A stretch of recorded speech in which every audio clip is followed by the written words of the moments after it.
좀 드려야 되겠습니다. 이번 주간에 저희 집안에 장례가 있어가지고 제가 며칠 새벽 기도회를 참석을 못했는데 순서를 제대로 파악을 못했습니다. 주보를 확인하면서 했는데 어떻게 실수해가지고 오늘 사실 창세기 6장을 해야 되는데 창세기 5장 본문을 택하게 됐습니다. 사과의 말씀을 드립니다. 이 창세기 5장은 창세기를 이렇게 읽다가 보면 중간에 막간 같은 역할을 합니다. 창세기 1장이 시작되면 이제 천지 창조의 이야기가 시작되고 첫사람 아담과 하와 범죄하고 에덴 동산에 쫓겨나고 이런 얘기가 아주 긴박하게 가고, 그 다음에 6장부터는 노아 홍수 이야기가 진행이 되는데 그 중간에 5장이 끼어 있거든요. 그 5장을 쭉 읽다가 보면 일생을 몇백 년씩 살았다고 그러는 아담의 후손들 명단이 쭉 나열이 됩니다. 그 명단 가운데 저는 특별히 눈길을 끄는 사람이 있어서 주목을 해보게 됩니다. 그 사람이 에녹이라고 하는 사람인데요, 성경에 죽음을 보지 않고 하늘로 옮겨간 두 사람이 소개가 되고 있죠. 우리가 잘 아는 엘리야와 에녹입니다. 근데 엘리야는 성경을 보면 그 엘리야에 대한 기사가 굉장히 많은 분량을 차지하고 있습니다. 엘리야 살았을 때도 그 분량이 많이 있지만 다른 성경에서도 엘리야가 굉장히 많이 등장을 하는데 사실 에녹은 그렇지 못합니다. 그런 면에서는 우리들 대부분의 사람들이 그런 것처럼 아주 평범한 사람이었다 하는 걸 알 수 있죠. 그런데 하나님께서는 그렇게 평범한 그 사람을 죽음을 보지 않게 하시고 하늘로 옮기셨다는 겁니다. 야, 이런 엄청난 상을 받았는데 그러면 하나님께서 주시는 상급의 기준은 뭘까 하는 게 궁금해집니다. 여기 지침을 주시는 게 히브리서 11장 5절 6절 에녹의 삶을 해석한 내용입니다. 이런 말씀이에요. 믿음으로 에녹은 죽음을 보지 않고 옮겨졌으니 하나님이 그를 옮기심으로 다시 보이지 아니하였느니라. 그는 옮겨지기 전에 하나님을 기쁘시게 하는 자라 하는 증거를 받았느니라. 믿음이 없이는 하나님을 기쁘시게 하지 못하나니 하나님께 나아가는 자는 반드시 그가 계신 것과 또한 그가 자기를 찾는 자들에게 상 주시는 이심을 믿어야 할지니라.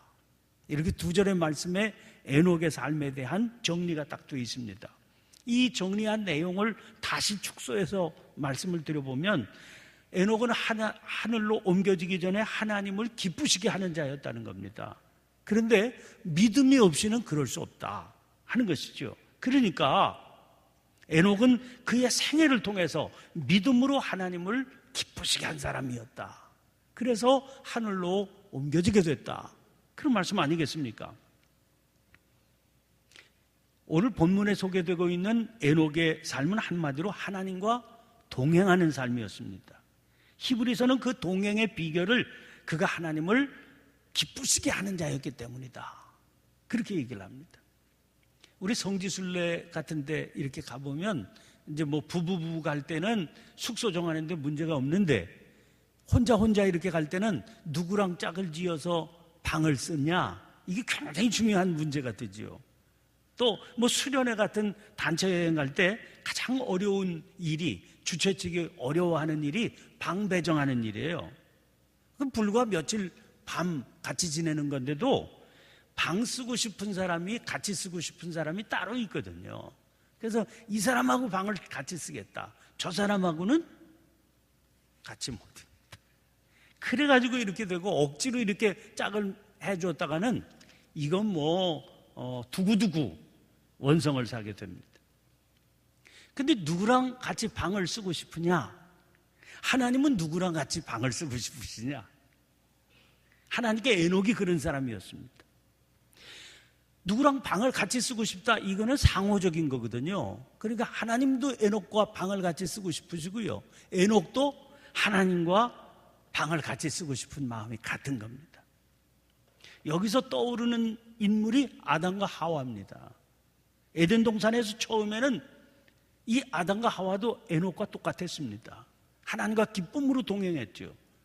그런데 한순간에 그들이 달라집니다. 범죄를 하고 난 뒤에 상황이 달라지는 겁니다. 왜요? 여호와의 낯을 피하여 동산나무 사이에 숨었다 그랬죠. 하나님과 동행할 수가 없습니다. 왜? 믿음의 상실로 말미암아 죄가 찾아오고 그 죄가 하나님과 그들의 사이를 갈라놓은 겁니다. 이로써 확인할 수 있는 동행의 비결이요, 믿음이라는 겁니다.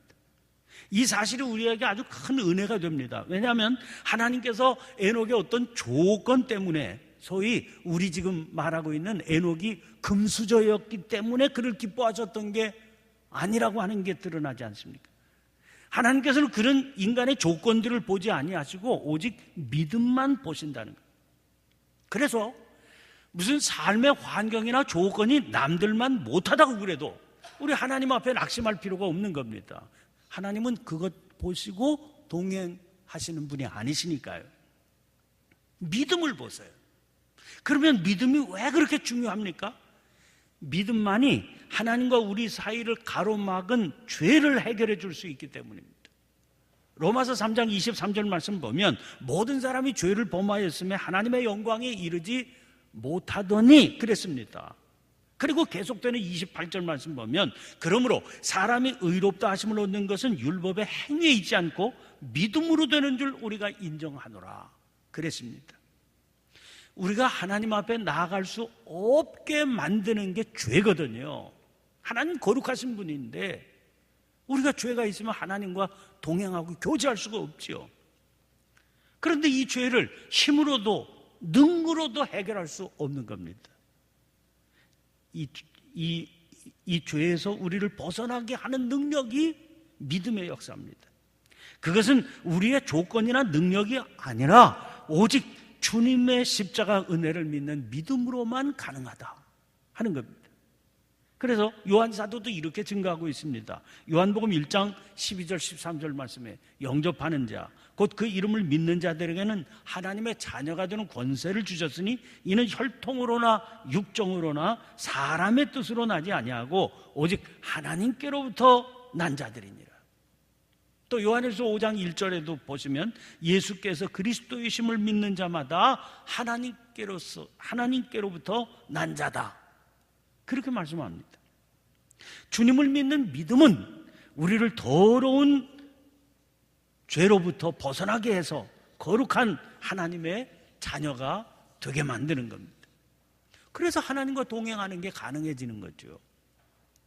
그러나 물론 믿음으로 걷는다고 그러지만 그렇다고 그가 완전해지는 것은 아닙니다. 많은 허물과 실수가 있고요. 넘어지고 무너지는 경우도 허다하죠.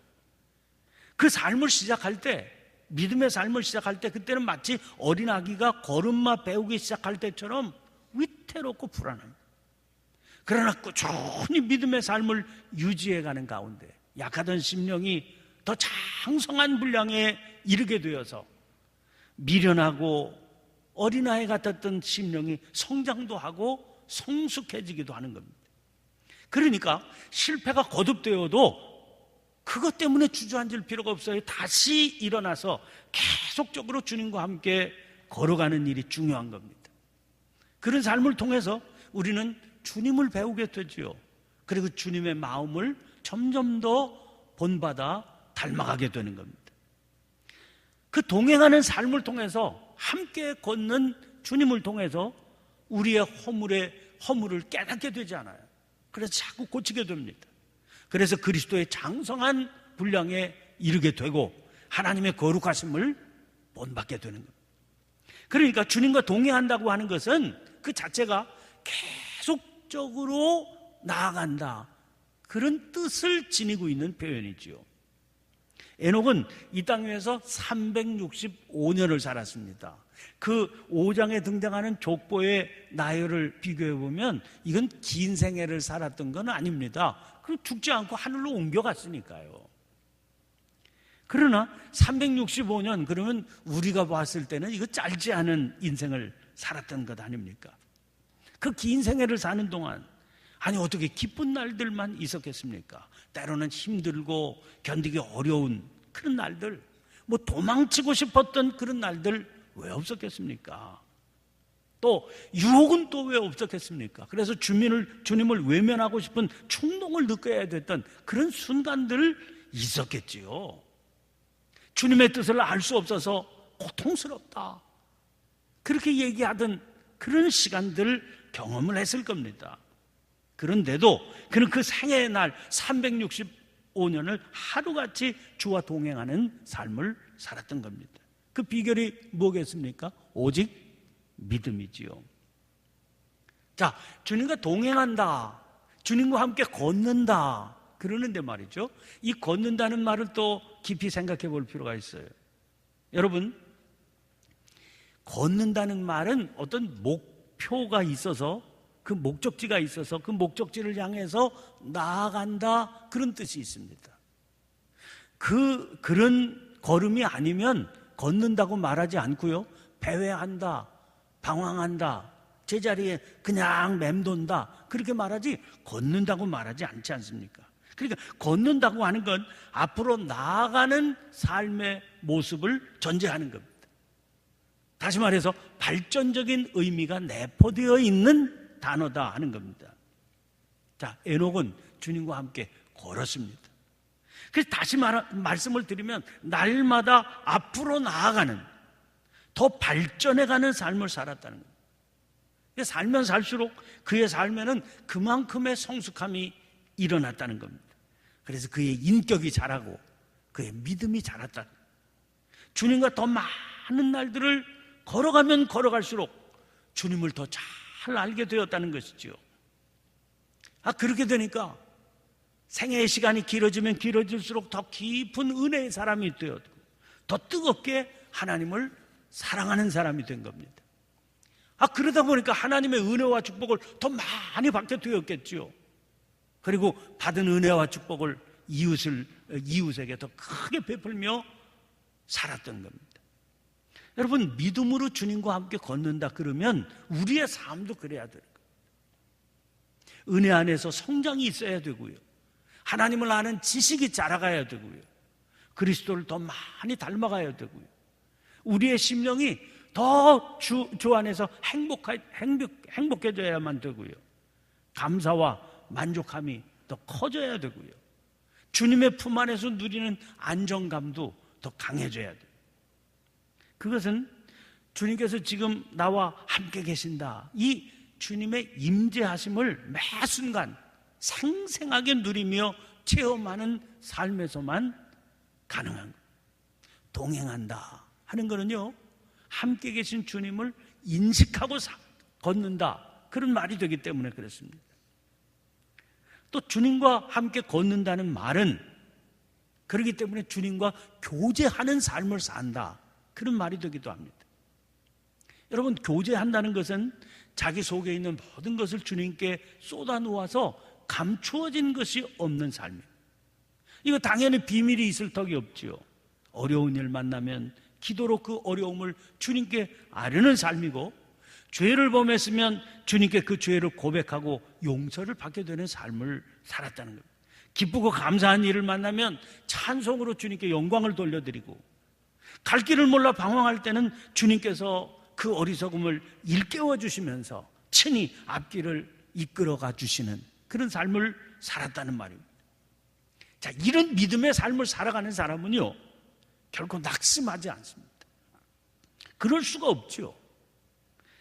저 신약 끄트머리에 유다서라고 하는 책을 보면 에녹의 시대가 얼마나 어두운 시대였는지를 설명해 주고 있습니다. 1장 14절부터 16절입니다.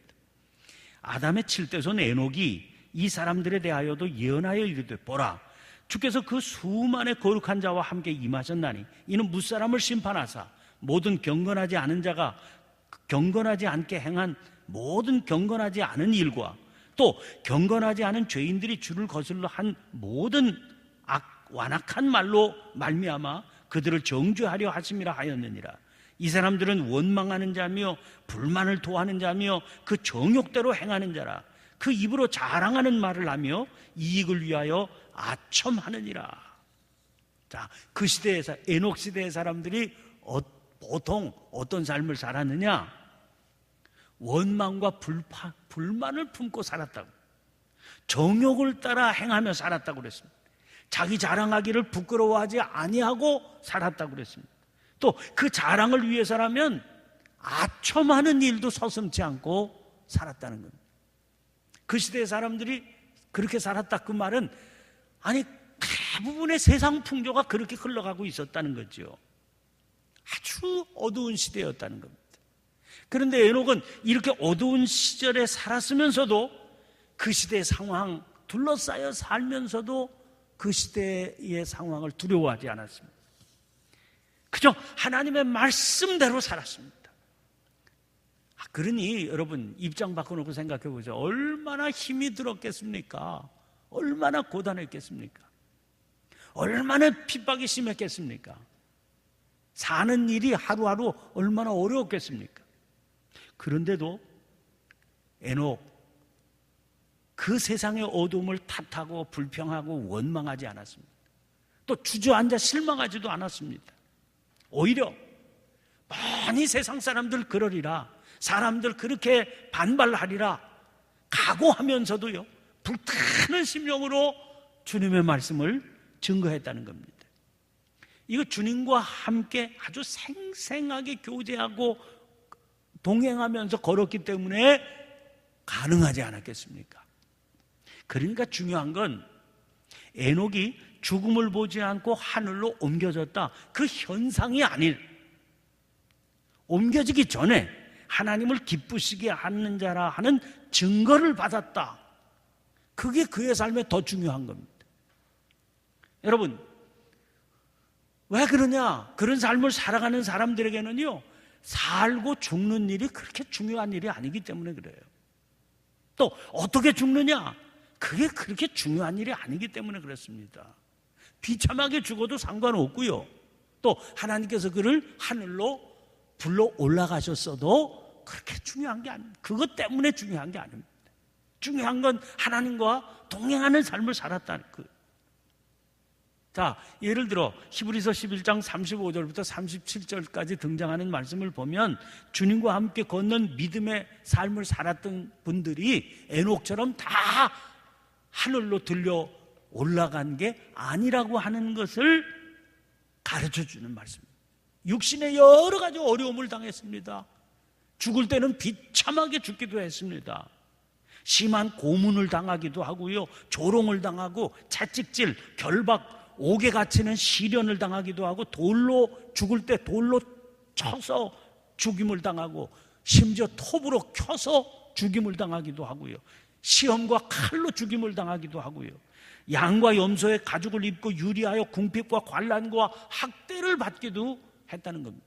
그 사람들도 다 주님과 동행했어요. 믿음의 삶을 살았습니다. 그런데도 끄트머리가 그렇게 끝났습니다. 다 에녹처럼 하늘로 들려 올라가지 못했다고 말입니다. 그러니까 중요한 것은 이 땅 위에서 그 마지막이 어떻게 끝났느냐, 그게 중요한 게 아니라 그가 자기의 생애를 통해서 하나님을 기쁘시게 하는 삶을 살았다 하는 그 자체가 주목해 봐야 된다는 겁니다. 에녹의 생애를 통해서 봐야 될 비밀이 바로 그거에 있다. 그리고 에녹의 생애를 그려보면서 한 가지 더 중요하게 확인해 봐야 될 일이 있습니다. 5장 21절인데요 이렇게 되어 있습니다. 에녹은 65세에 무드셀라를 낳았고, 그리고 이어지는 22절이 무드셀라를 낳은 후 300년을 하나님과 동행하며 자녀들을 낳았으며, 그래서 에녹이 365년의 생애를 살았는데 65세에 일어났던 이 무드셀라를 낳은 이 일이 아주 중요한 계기가 됐구나 하는 걸 알 수 있게 됐죠. 에녹은 태어나면서부터 하나님과 동행하는 삶을 살았던 게 아닙니다. 그의 나이 65세에 아들 무드셀라를 하나님의 축복 속에 얻었는데 그 일이 그의 생애에 큰 전기를 가져다 주었던 거예요. 그래서 그 일을 통해서 하나님을 새로운 마음으로 만나 바라보게 됐고요, 그 뒤로는 그분과 동행하는 삶을 살았다 하는 걸 알 수 있죠. 아니 아들을 얻은 일 자체야 뭐가 그렇게 대수로운 일이겠습니까? 그러나 그 에녹에게는 그 일이 하나님을 생생하게 체험할 수 있는 일이었습니다. 또 믿음을 새롭게 하는 계기가 되었을 겁니다. 그래서 그 일로 하나님을 딱 만나게 된 뒤로는요, 변함없이 하나님을 기뻐해서 동행하는 그런 삶을 살았던 거죠. 그래서 무드셀라라고 하는 아들을 얻게 된 그 일이 그에게 참 귀한 일이 되고 참 복된 일이 된 겁니다. 여러분, 우리 삶의 주변을 잘 보셔야 돼요. 스치듯 흘러가는 삶의 사건들을 한번 사심히 돌아볼 필요가 있습니다. 하루에도 여러 가지 사건들이 있고 우리들의 생애에 중요한 일들도 또 얼마나 많습니까? 그런 일들을 별 생각 없이 스치듯 보아 넘기지 말고 눈여겨볼 필요가 있습니다. 감사한 마음을 안고 둘러볼 필요가 있습니다. 그 일들이 다 중요해요. 나를 향하신 하나님의 손길, 그 축복과 은총의 역사들을 보여주는 일들이거든요. 하나님께서 이렇게 나를 복주시는구나, 하나님께서 그 손길로 나를 이렇게 지켜주시는구나, 그 깨우침을 자세히 보면 우리가 얻게 됩니다. 그래서 우리의 삶의 새로운 변화의 계기를 가져다 주는 사건들이로구나 하는 걸 알 수 있습니다. 아니, 역사를 통해서 자기 생애의 아들, 특별한 아들 얻은 사람들 얼마나 많이 있습니까? 아니, 에녹은 아들을 얻은 일이 그의 생애를 뒤집어 놓는 사건이 됐다는 겁니다. 여러분, 오늘 우리들에게 주어진 삶의 시간들을 평범하게 그렇게 넘겨버리지 말아야 됩니다. 나를 사랑하셔서 신령한 은혜와 축복으로 다가오시는 주님의 손길을 그 안에서 느껴볼 수 있어야 됩니다. 그리고 그 사건을 딱 붙들고요, 믿음을 가지고 그 주님과 함께 걷기를 사모해 보시기를 바랍니다. 꽃이 피는 들판만 있는 건 아닙니다. 어렵고 힘든 험한 골짜기도 있지요. 그런 골짜기라도 날마다 주님과 동행하는 삶이라면 기쁨으로 걷게 되는 여러분들이 되시기를 간절히 축원합니다. 비록 어린아이 같아서 미련하고 약하다 할지라도 주님께서 그런 심령 기뻐하시고 그와 함께 걷기를 기뻐하셔서 그를 도와주시고 인도하시고 놀라운 주님의 영광으로 채우실 줄로 믿습니다. 자, 오늘이라고 하는 시간, 삶의 여러 가지 사건들을 통해서 나를 찾아오시는 주님의 초청 외면하지 말고 내어미시는 주님의 손을 담대한 믿음으로 붙잡는 복된 생애의 주인공들이 되시기를 간절히 축원합니다. 오늘 주신 말씀을 기억하며 우리 함께 기도하십시다. 우리 평범하게 짝이 없지만 그러나 삶의 생애의 사건들을 통해서 주님께서 당신을 보여주실 때 기쁜 마음으로 주님 모시고 그 손길 붙잡고 주님과 동행하는 삶을 살게 주시옵소서. 우리 주여 함께 힘차게 외치고 주신 말씀 붙들고 간절히 기도하시고 성령께서 기도하게 해주시는 제목을 따라 자유롭게 기도하시다가 자유롭게 돌아가시기를 바랍니다. 함께 기도하십시다. 주여!